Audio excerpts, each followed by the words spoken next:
Davao City Mayor Rodrigo Duterte na makipag-usap sa China kaugnay sa issue ng agawan sa teritoryo. Bago niyan, may komento siya tungkol sa pautang na 5-6 sa harap ng Indian Ambassador. Balitang hatid ni Cedric Castillo.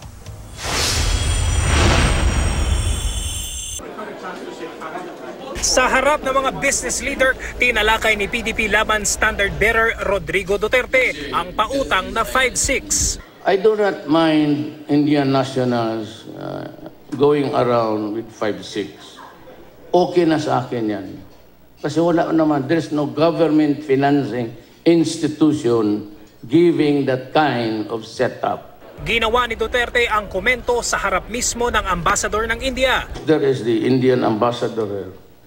May I just want to talk to him privately.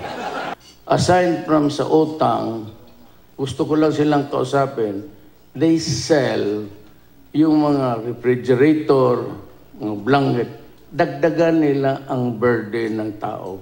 You might want to talk to your compatriots na please lessen the burden.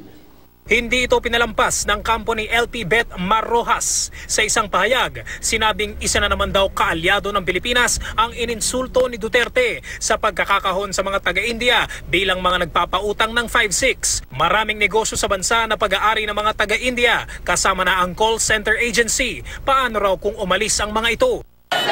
Pag-ikot sa Malabon at Navotas, mahigit 6 na oras ang itinagal ng motorcade ni Duterte at running mate na si Senator Alan Peter Cayetano. Inabot na rin ng halos madaling araw ang rally.